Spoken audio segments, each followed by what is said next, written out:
let's get into the new to see, where we look ahead at some of the movies that are on the horizon and talk about the coming attractions for the month of June. We're looking a little bit ahead here, but want to get on top of the most exciting stuff coming up. Here, my document is moving around on me. Sorry about that. The benefits of live streams. Okay. Starting off in the beginning of the month, June 4th, Apple TV Plus is debuting a new show called Stick. This is the new Owen Wilson show in which he plays an ex-golfer who gets fired from his job and starts mentoring a teen prodigy. I love a sports underdog story. I also really love Owen Wilson. Feel like we've had very little Owen Wilson on our screens in the past decade or so. Bro, it was like the Haunted Mansion remake? Right? I didn't spend a lot of time with that, so I'm rooting for an Owen Wilson project. Sounds good. Ginny and Georgia returns for season 3 on June 5th. Art, do you still watch it? I think you watched the first season. I saw like half of the first season. It's a pretty weird show. Like, this is a mother-daughter duo kind of looking to kill people. But like, that's not even the premise. It's just like what they had to do, you know, Zach? Yeah. Ginny and George's adventures. I have not kept up with it, but we'll see how it wraps up. I'm surprised it's still going. I do think you are going to watch this other Netflix show. Tires is back for season 2. Shane Gillis' show featuring a smattering of comedians who may or may not be Trump's voters. I like the first season more than I expected to. It's kind of like a fun, bro-y workplace hangout. It's sort of to me, a spiritual successor to stuff like Blue Mountain State or The League. Oh, easily, yeah. Yeah. You have time for more of Tires? By accident, you finished all 6 episodes. You know, that thing was quick, bro. And, by accident, I rewatched the whole thing. Yeah, I don't know what was faster, you watching the series or how fast they're flipping season 2. Yeah. I see a hyphen right there ending in 2025. That's it, or? Oh, that's news to me. Maybe they just haven't announced IMDb it. messing it up. Yeah. On June 6th, we are getting From the World of John Wick, Ballerina, the Ana de Armas-led spinoff of John Wick, which has gone through delays and Chad Stahelski-led reshoots. But now it is finally arriving. Art, as big of a fan as you are of the John Wick movies, where's your head at on Ballerina? Hey, you and I like the From the World series. It's a really good entry to the franchise. I will happily embrace it. I'm a little trepidatious. I don't trust what they've been doing with this. I'm a little iffy with it. It feels like it's been delayed too much. It feels like one of those movies that everyone goes, "Oh yeah, the reshoots. That's what did it." It's like it sounds like it could be a dozen other things, but if it works, why not? Sure. Yeah. I'll cheer its success, but I'm definitely like you, a little bit trepidatious. Yeah. I heard they're trying to do something crazy with 5. They're announcing like John Wick 5 already, so I don't know. Let Keanu rest. That is a 60-year-old man now, I think. We also need a different name than From the World of John Wick. Yeah. What the hell? Like that's a mouthful. I mean, Ballerina, I feel like, is good enough, but yeah. Is it because the TV series didn't do well? Probably. Like they did a whole one for the hotel. Nobody cared. Yeah.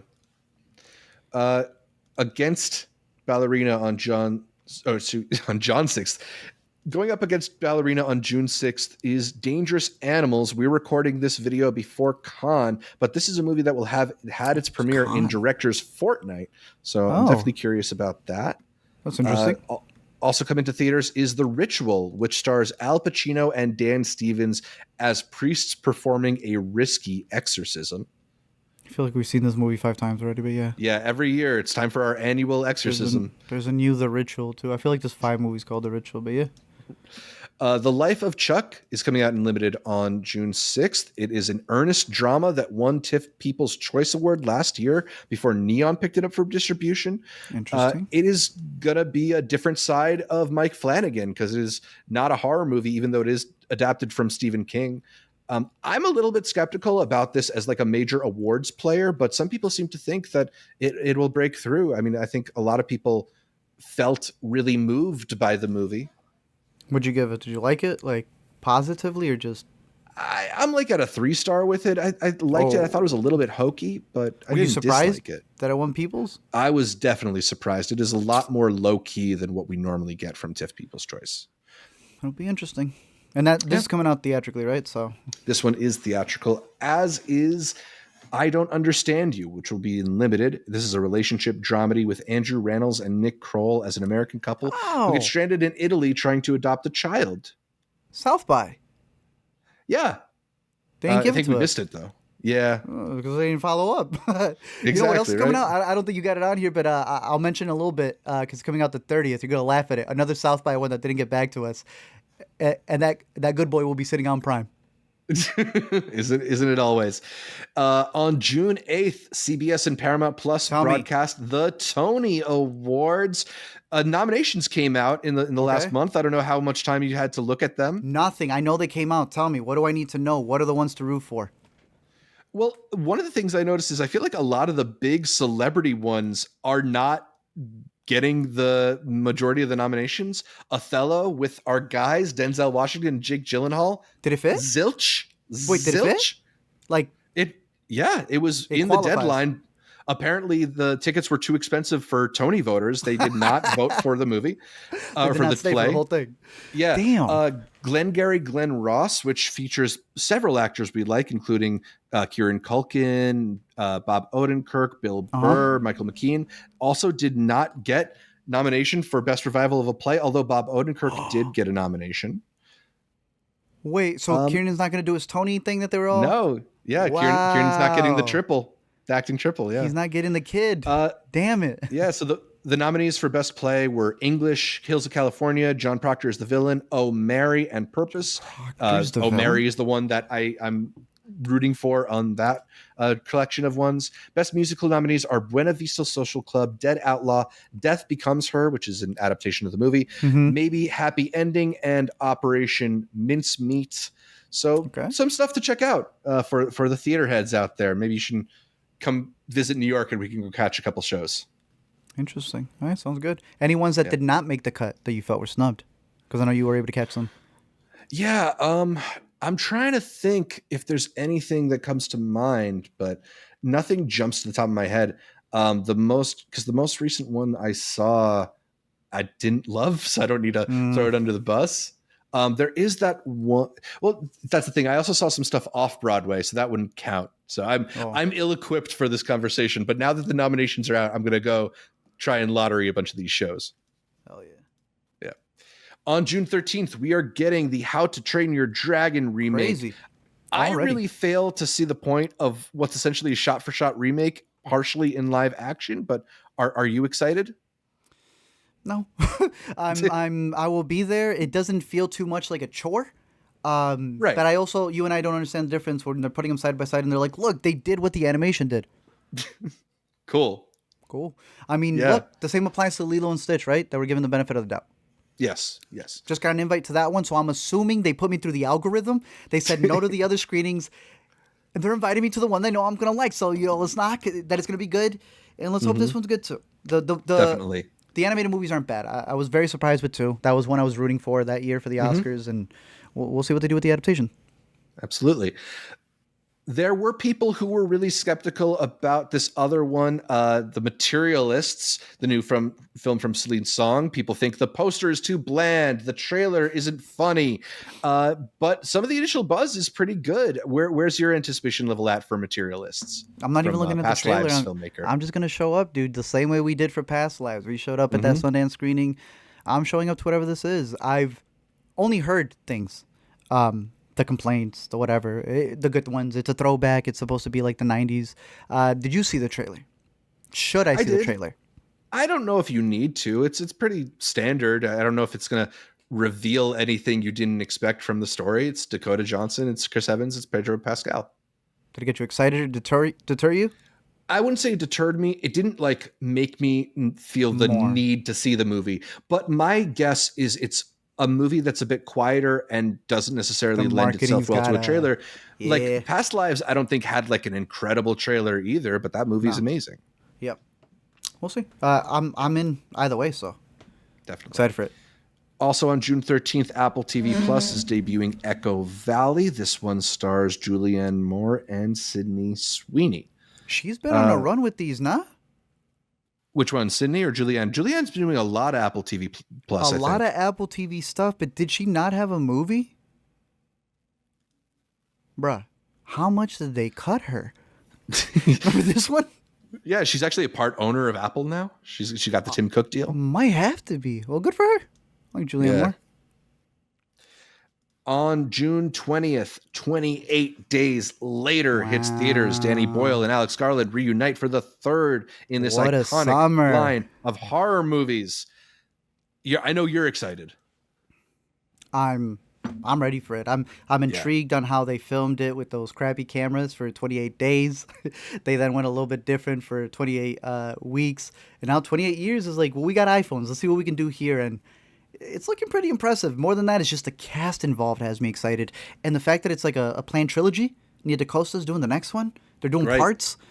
Let's go. I'm all in. Very exciting. Counter programming on that weekend is Elio, the latest movie from Pixar, which just doesn't feel that exciting to me, even though it is a new original Pixar movie. It's so funny we were bringing up Strange World. There's Easter eggs in Strange World for Elio. It feels like it's been light years away, dude. I don't know what's happened with this. Hey, it feels more so like they've just been saving it for release, like when they do the SZA albums. Like, it's gonna be good. It's just you gotta wait for it to come out. That's what I'm hoping. I'm not. They've been letting it cook, letting it marinate. Exactly. They know that it's gonna be good. They just need the right summer. I hope this is the right summer. We'll see. It's an original one. Let's do it. Definitely. Might not be the right summer for Ironheart, which hits Disney Plus on June 24th. Really feels like Marvel doesn't want you to know the show even exists. It's a relic from an era that has come and gone. Something they feel they need to like work on to get it out, but they don't need it. I don't know. Look, I like the people involved. I even got my boy Anthony Ramos in this. All the I feel bad for him. It's not their fault. It's not their fault. So we'll see. It's just, I mean, what?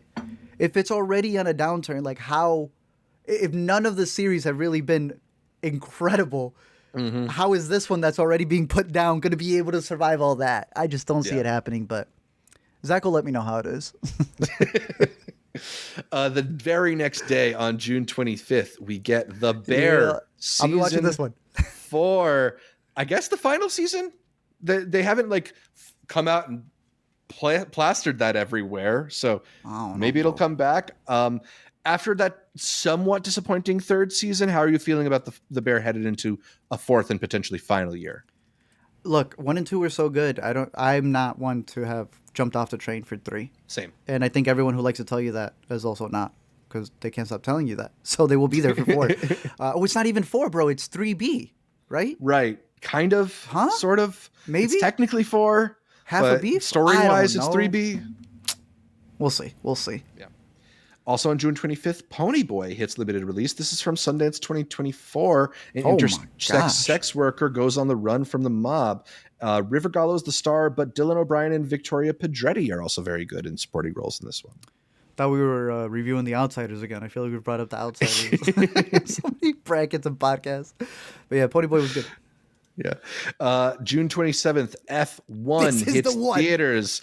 Brad Pitt's splashy Apple TV produced blockbuster from Top Gun Maverick director Joseph Kosinski, using the same cameras that they strapped to the jets to capture the breakneck race car action. Pitt actually drove on the track alongside real F1 racers during actual F1 events. Where's that Fassbender? movie? Oh, yeah, I don't know. Fassbender was in the next car over. That movie is going up against Megan 2.0, the sequel to Megan, which sees the powerful computerized doll return to help defend against a more powerful computerized doll, Terminator 2 style. Arturo, Barbenheimer style. Which movie will win F1 M2 weekend? F1 M2 over... It's going to be Megan, but it should be F1, bro. I am excited for F1. If that trailer played, both these. I'm a little bit more excited for F1. Megan looks like it's going to do the right thing in leaning into what's making that a success. So I'm happy for it. F1, when that trailer plays, bro, it made you stop what you were doing. Everyone in the theater was just like, they were coming in with their concessions. They're like, what is that? And every time it comes on, even in the crappiest theater, it elevates it. Yeah. I gotta see if they're doing like Screen X or so you got one. We or just whatever. got our first one here, Screen X, bro. I have Ooh. not gone for it yet. They're doing Thunderbolts, but it's actually in my hometown theater that I haven't been back to in a while. It's just Screen X is the dumbest technology. It's cool, but it's like, bro, it's just on the wall. Yeah. Oh We'll see. man, but I don't know, man. With the track going behind you, I don't. It could be fun. Could be Maybe. fun. We'll see. Maybe even just 40x, so I can feel my chair move Hey, no, no, around no, with no. the Thank you. turns. Yeah. Like Sonic was one of my best 40x experiences because Right. he goes fast. Everything else, guns, no, you don't want any of that stuff. This is the movie to do it for. 40x all the Yeah. way. Also, that weekend, Apple TV Plus is debuting Smoke, which is a new series about a troubled detective played by Taron Egerton as he investigates a series of arsons. I know Amanda was a really big fan of Taron Egerton's last Apple TV show, I was about to say. Blackbird. This show is from the same showrunner, Dennis Lehane. So they'll be reuniting on this project, which pretty exciting. If Amanda liked the last one, maybe we should check out this one. Damn. And Tetris for Apple TV, so my man's been in that Oh. Apple bag. So him and Taron are buddies then. Wow. Yeah. That's good. And then also on June 27th, Squid Game, the final season hits What you Netflix. What? Art, I'm curious how much of Squid Game season 2 you watched, because I did a whopping 0 minutes of season 2 of Squid Game. So I never really finished the first one. Everyone just talked about it, so I saw Really? it. Dude, every meme that was out there, it was like there. Alina had binged it. She was like, it's good. I was like, okay. And then it became the phenomenon that it was. I never caught up with it. For season 2, I decided to watch the whole thing from 1 to 2. It's decent. I see what they're going for. I don't think 3, like 2, is going to top what 1 did. But sure. I mean, everyone's milked it. You got a Beast Games. You got their own damn reality show that they did. This is it, though, right? From what I know, until they bring them They back. say it's the final season. Prepare for the final game, just like the last Well, ride from the last fast. Sure. Right. I also just don't get the sense that season 2 did anywhere near the numbers that season 1 did. I know it is like a global international hit, so maybe it was still like a success for Netflix, but does not seem like it was the kind of success that would demand they, turn it into 7 season Stranger Things style. I agree. So, they don't need him.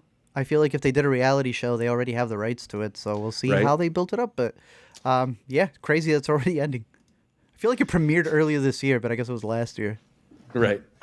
And then you were saying on June 30th, are we getting Good Boy, the horror movie about a dog, Bro, on Amazon Prime? I was looking through the Prime list, and out of nowhere, they got Good Boy coming out on Prime, the movie from Sundance or South by, where it's a haunted house movie, all from the perspective of the dog. I've heard Skin and Ring comparisons, which should be right up your alley. It's an intriguing premise. We'll see. Yeah, they could give us a screener, chance to see it. Now it is digital. Nice. All right, so that's what's coming out in June. Art, let's get into our picks for the month. What are you suggesting people spend time with? Bring her back. Got to see an early screening at the Alamo Draft House. They had a Q&A to go alongside with it. The boys are back. I believe the embargo was up, so I could say that I did like it. It was a good movie. Thumbs up. Compared to Talk to Me, it's really interesting to see how they work in another horror element. The story being about these kids who end up getting adopted by what's her name's character, Sally Hawkins, who plays Laura, someone who already has another child, as you can see from the poster, at home. So these two siblings who are also like, I won't talk about the trauma that they're dealing with, but as they enter her house, they start realizing like not everything is as it seems. The cinematography is still there, bro. The visual language is still there, and they go for it with the gore. They serve you food, Zach, at Alamo Draft House. Someone was yanking something with a little chicken wing, and then they do something up on screen. Oh, they stop eating their chicken wings immediately. This is when it's seen in theaters. Bring her back. Really good horror movie to wrap up the end of May. I am so excited for new Philippou brothers. Those Rocket Boys really blew us away with Talk to Me. And it feels like this one, at least to me, came out of nowhere. I thought they were busy working on was it Street Fighter or something, which they're no longer doing, I think. I think what it was is they literally went back to back. with it. And I'll just say there's like DNA elements to Also Talk to Me, Interesting. which you could just say is the Philibus brothers as they're creating their cinematic language. But bring her back. Definitely check it out. And maybe eat beforehand. Make sure you finish your food before the third act. If you're staying at home, though, I am going to mention Hard Truth, which is out on Paramount Plus. They are keeping this one up for sure. I don't think they're going to delete it. So definitely check out a movie that Zach and I thought had one of the best lead performances of last year. Yeah. About a woman who has gone through a lot. Sometimes you meet that person who has a hard exterior shell, but once you crack it, you realize why they put up that shield to begin with. Yeah. And I think this does a really good job at covering that. And Mike Lee, I don't know, bro. Like, watch this movie and you don't think this man would be able to get what he does out of these actors. Yeah. And their culture specifically, like, I liked it. Well directed, well performed, and really good script, I felt. Both felt. Yeah, absolutely. I think it's one of the most overlooked movies of last year, especially when we're talking about awards consideration. So Yeah. hopefully people, will give it the time of day. Very good. And then wrapping it up with a movie you were able to catch up as well. I'm not sure if I mentioned it last time, but Vulcanizadora, as it's out in theaters and even when it comes out on VOD. Maybe the place some of you need to see it, but wow. Really great independent filmmaking. Oh, yeah. Absolutely recommend any Joel Petrakis movie, but Vulcanizadora is one that will get under your skin and stick with you. So that's a great pick. Great. My picks for the month, I'm going to start it out with a classic, Dogma. Resurrected, a 25th anniversary celebration. Hard to believe that Dogma is already 25 years old. Probably, at least in my money, the best movie that Kevin Smith has ever made. A subversive tale of religion and fallen angels that's got blood and comedy and Alanis Morissette doing handstands. A really interesting movie. I should mention George Carlin since he's one of my favorite parts of it. I'm excited to revisit it because I haven't seen it in many years, and it'll be out in theaters. And I think Kevin Smith is even touring the country as he has been doing recently, doing Q&As with the movie as well. Nice. So maybe if you're lucky enough, he'll be in your area and you can check that out. Road trip. Yeah. The what is it? The touring movies. But look, I'll be honest. I've never seen it. Really? Yeah. It's I like would be one fascinated to hear your take on Dogma. I've heard things. So yeah. I have to, bro. I have to get into it. I mean, I've seen this figure all the time. I know some of the jokes that are in it, some of the bits as well. Like I feel like your favorite bit would be that when the movie was coming out, there were a bunch of protests from different religious groups. So Kevin Smith went and joined one of the protests and held a sign and got interviewed on the news. That's so goofy. Yeah, I mean, I have to catch up with it. I might actually catch it in a theater if they're playing it next to me. Nice. Yeah. 25th. Damn. Yeah. Definitely let me know if you catch it. Another recommendation for those of you in the New York area or able to travel here, the Tribeca Festival. It would no longer the Tribeca Film Festival because they are encompassing podcasts and TV and video games and music. There's so much to do here at the Tribeca Festival in New York City.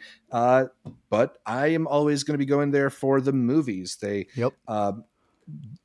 feature a lot of interesting movies. Usually they're not the kinds of movies that you see in awards races or stuff like that, but they're movies that fall through the cracks. A lot of times interesting, smaller projects from up and coming directors that maybe star a couple people movies that we've seen at other festivals that are playing this year's Tribeca include Oh Hi with Molly Gordon, which we caught at Sundance, a pretty fun movie. Bunny, one of Art's favorites and mine as well, from this year's South by, a New York set movie. So good to get a New York set movie in New York.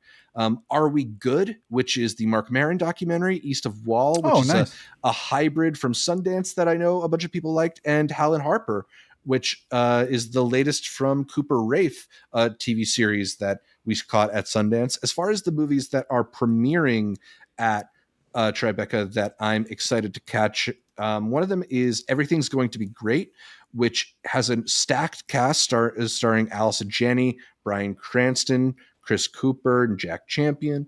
I also think that Inside looks pretty exciting. This is a movie that's set behind the walls of a prison with Guy Pearce and Cosmo Jarvis in the lead roles.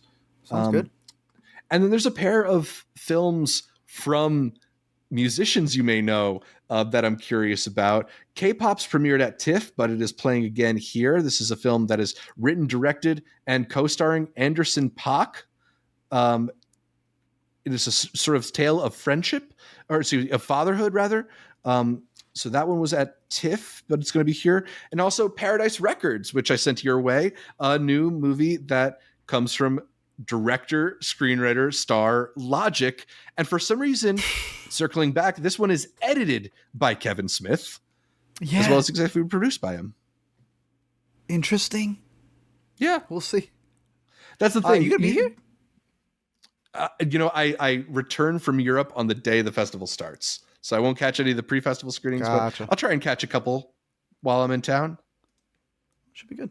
Tribeca always has some that come out that really surprises. Yeah. Speaking of Vulcanizadora, that was a Tribeca movie. Exactly. Yeah. So those are our picks. Oh, actually, I have one more. You got one more? Yeah, I got one last one for the month of June. Oh, I should mention, Dogma is in theaters June 5th. The Tribeca Festival is from June 5th until June 16th. And then I got one more pick here for the month of June. This one is a video game, but one that I know you have had some time for in the past. Yeah. Death Stranding 2 on the Beach hits PlayStation 5 on June 26th. The latest from Hideo Kojima, one of our most cinematic video game designers. The first Death Stranding video game is like almost more of a movie than it is a video game. It's there's it's such a I'm still dropping off a package. Dystopic world of Sam Wiki, the delivery driver at the end of time. This is a continuing the story, and it looks like a similarly dark and unique vision, a very interesting dystopia with a great celebrity cast. I think Elle Fanning is joining the rounds from this one, but you still have Norman Reedus and what's their names? Alea Seydoux, as well as some others. I think Troy Baker in this one. Yeah, Guillermo maybe. Just need Guillermo doing weird stuff. In it. I think Nick Refn was in it, although maybe not his voice, just his face. That Olympic person who was the archer. Right. Yeah, I mean, it's just, you always have to pay attention to a Kojima drop because it is unlike any other video games out there. So I'm very curious about whatever is in store in Death Stranding 2. Sounds good. It's going to be a packed one with Bring Her Back, with Hard Truths on streaming, Vulcanizadora, not in the woods for sure. You got a bunch of good stuff. I got to see what the other Tribeca stuff are, but I'm gonna try to watch Dogma, even if I don't get to a theater for it. I might have to get a 4K or something. Awesome. Finally watch it. I'm very curious to hear your reactions. Let us know what you'll be watching throughout the month of June, what you're looking forward to, and if you got to catch any of our recommendations.